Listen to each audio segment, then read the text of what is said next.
Hello guys, Matthew here and welcome back again to my channel. As some of you may know, last week Nvidia released their more mainstream oriented graphics card, the GTX 1660, which comes in as a spin-off of its a bit stronger Ti brother, also released not so long ago. I have yet to try that one out, so this time I'm starting the other way around, reviewing the GTX 1660 model first, in particular as you can see it here, that being MSI's famous Gaming X series. Since it's been a while after the GTX 1660 series launch, here I'm primarily thinking of the Ti version, and since we all basically knew everything about it even before it came out, thanks to the pretty accurate rumors and predictions, I won't go too deep into the architecture about its non-Ti brother, as they have similar roots, or talk about Nvidia's weird product naming, so I'm just going to jump into it right away.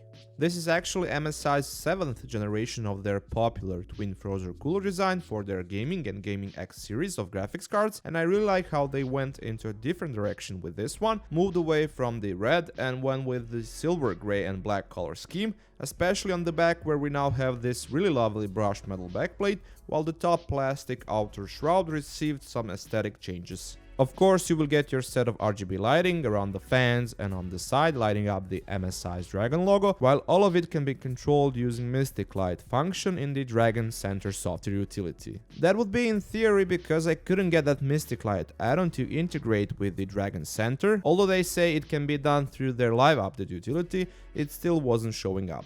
So, until that gets fixed, I'm stuck with looking at this shiny rainbow. With the design of the card and RGBs out of the way right from the get-go, let's talk about stuff that's really important. As to be expected, in combination with relatively low TDP of this card, the whole system pulled around 150 to 200 watts during gameplay, and as we all witnessed from before, very capable cooling setup of MSI's gaming twin Frozer series. For this particular model, that's two 85mm Torx 3.0 fans with 2 blades design, pretty beefy heatsink and 3 nickel-plated copper heat pipes. The GPU load temperature was barely crossing over 60 degrees Celsius mark in games and benchmarks, and that's with the fan speeds being mostly around 1200 RPM, which was barely audible even with framerates GPU stress testing. During idle you'll see fans completely stop to spin, and that's a pretty common feature nowadays and something which MSI's Gaming and their other series have nourished for a long time, while the GPU temperature in that case was just above 40 degrees Celsius. As for the performance, although it has a little bit of less CUDA cores than the GTX 1660 Ti and slower GDDR5 instead of GDDR6 video memory, so overall less memory bandwidth, the GTX 1660 still offers plenty of power for gaming. Of course, we have to have a but in all of this, and that's a but with just one letter T, not two.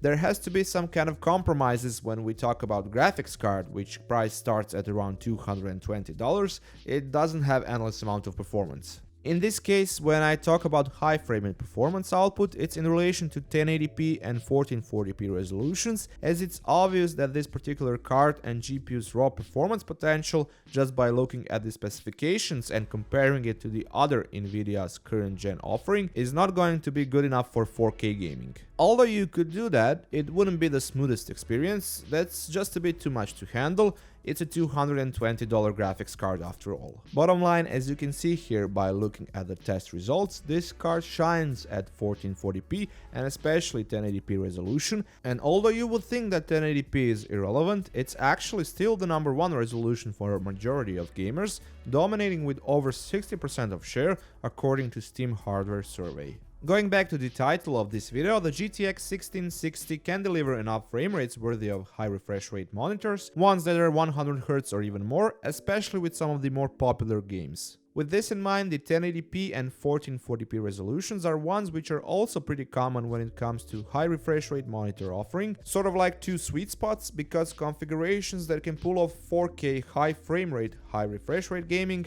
are completely on the other end of the spectrum and unreachable for majority of users or even possible in practice. With all that said, the GTX 1660 is ideal in terms of 1080p resolution, while with the 1440p resolution it will have a bit of a struggle in reaching about 100 FPS or even less, but it can be done in certain games, and if you lower down your graphical settings and aim for the smoothest possible gameplay, especially at 1080p. Although the card comes in factory overclocked out of the box, you could pull out some additional performance with choosing the OC profile in the Dragon Center utility, which bumps up the clocks a bit, but your best bet is still manual overclocking or alternatively MSI Afterburner's OC scanner. In the end, I went with the manual overclock since I know I can that way get even more performance out of the card, and here I've managed to get around 10 to 15% performance increase with these settings shown here, GPU core clock being well about 2000 MHz and the video memory around 15,000 MHz effectively, and like this it comes really close to its bigger TI counterpart. Of course, your mileage can vary depending from card to card, silicon lottery and cooling solution. All in all, I really like what I'm seeing here when it comes to what this particular GPU beneath this card's cooler can offer in terms of value for your money. It tops off its main competitors, the RX 580 and RX 590, while also keeping it cooler and less power hungry. As it stands, the only dilemma that's presented in front of you is should you cash out $20 to $30 extra to get a model like this one from MSI with all the bells and whistles, or should you just go with the MSRP $220 one, which will basically every board partner have since there will be no reference design of the GTX 1660. The other problem is that the overall offering is currently so compressed that even if you stretch your budget just a little bit more, let's say you save up your money for an extra month, you could just, for example, buy yourself a GTX 1660 Ti instead of the non-Ti version. Of course, this can be done indefinitely until you save up for RTX 2080 Ti, but there's a line to be drawn and you are the only one who knows where that line sits based on your actual needs. That's it for this time from me. Thank you once again for watching. Toss me a thumbs up if you enjoyed my content, that really helps a lot. And if you like what you saw, feel free to subscribe. And if you already are, be sure to press that notification bell down below so you don't miss out on a new video. And until then, catch you later guys.